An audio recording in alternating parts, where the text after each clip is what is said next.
Assalamualaikum warahmatullahi wabarakatuh. Sebelum saya mempresentasikan PPT saya mengenai pemikiran Hasan Hanafi, perkenalkan, nama saya Tarisa Sari Rahmadani, NIM 3022119, Prodi AFI, Fakultas Usuluddin. Selanjutnya tentang biografi intelektual Hasan Hanafi. Hasan Hanafi merupakan intelektual telah mencatat kontribusinya terhadap pemikiran Islam kontemporer dalam merespon dinamika kehidupan mutakhir. Hasan Hanafi lahir pada tanggal 13 Februari 1935 di Kairo, Mesir. Ia merupakan keturunan dari suku Barber dan Badui di Mesir. Setelah memasuki usia 5 tahun, di sini kita akan mengetahui intelektual di mana saja Hasan Hanafi belajar. Ia belajar mengaji Al-Quran pada Syekh Sayyid sebagai seorang ulama masa itu. Pendidikan dasarnya ia melalui di Madrasah Sulaiman Gawisi. Kemudian ia melanjutkan pendidikannya pada sekolah guru bernama Al-Mu'allimin. Tetapi menginjak kelas 5, Hasan Hanafi pindah ke Madrasah Al-Sildah. Itu adalah beberapa intelektual pembelajaran intelektualnya Hasan Hanafi. Kita lanjutkan ke karya-karya Hasan Hanafi. Yang pertama ada Qadayu Mu'asirat fi Fikrina Al-Mu'asir, diterbitkan pada tahun 1976. Yang kedua, Dirosat Islamiyah, ditulis sejak tahun 1978 dan diterbit tahun 1981. Yang ketiga, Al-Turas wa Al-Tajdid, yang diterbitkan pertama kali tahun 1980. Yang keempat, Al-Yasar Al-Islamiyah. Yang kelima, Min Al-Aqidah ila Al-Tasawurah. Yang keenam, Religion, Ideology, and Developments, terbit pada tahun 1993. Dan yang terakhir, yang ketujuh, Islam in the Modern World. Dan itulah beberapa karya dari pemikiran Oksidentalisme, pemikiran Hasan Hanafi. Kita lanjutkan lagi. Selanjutnya itu adalah pemikiran Hasan Hanafi. Hasan Hanafi hidup di tengah gejolak konflik dan perang.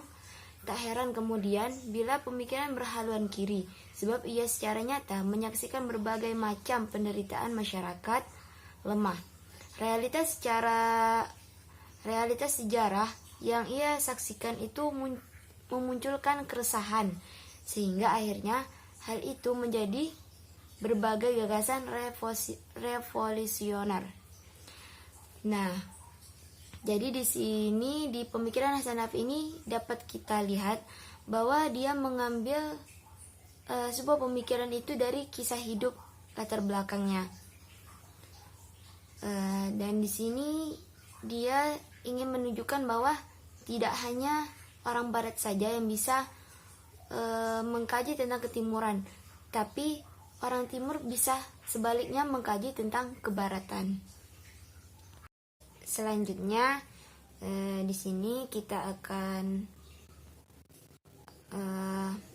mengetahui tentang makna oksidentalisme dalam pandangan Hasan Hanafi.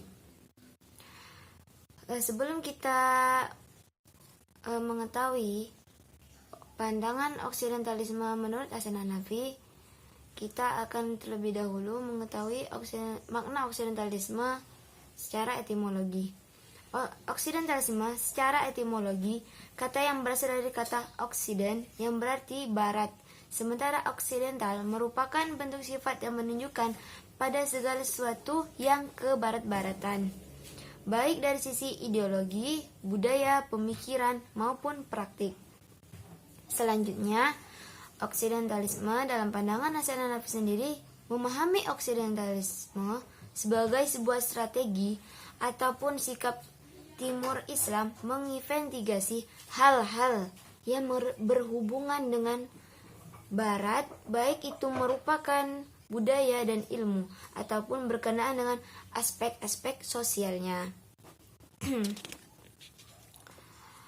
Oksidentalisme ini dalam pengertian yang lain oleh Hasan Hanafi dimaksudkan untuk mempertegas posisi ego dalam kurung kebudayaan masyarakat Timur Islam di hadapan Theo Orler dalam kurung kebudayaan masyarakat Barat.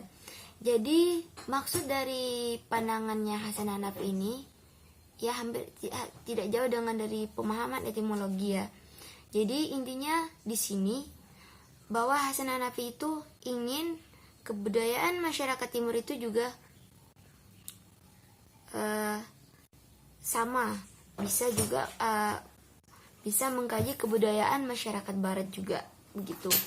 Jadi di sini seperti supaya biar impas ketika orang Barat yang mengkaji tentang ketimuran, maka orang Timur pun juga bisa mengkaji tentang hal-hal yang ada di Barat, bagian Barat. Selanjutnya yang terakhir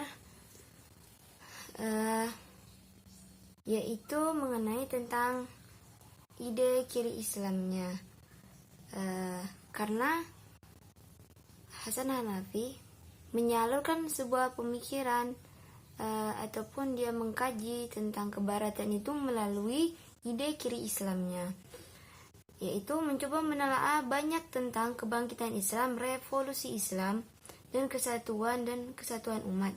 Ada 3 pilar untuk merealisasikannya. Yang pertama, perlunya rasionalisme untuk merevitalisasi khazanah intelektual Islam klasik dan menguak kembali unsur-unsur progresif di dalamnya.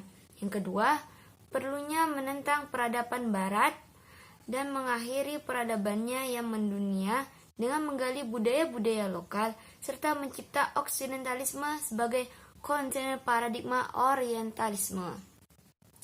Dan yang ketiga, perlunya analisis terhadap realitas dunia Islam dengan meninggalkan metode tradisional yang bersandar pada teks, beralih kepada metode tertentu yang memungkinkan realitas Islam berbicara sendiri. Nah, jadi di kiri Islam ini ya untuk bisa menyalurkan sebuah pemikirannya Hasan Hanafi mengenai orang Timur yang mengkaji tentang Barat. Sekian persentase PPT saya. Lebih dan kurangnya saya mohon maaf. Wabillahi taufik wal hidayah. Wassalamualaikum warahmatullahi wabarakatuh.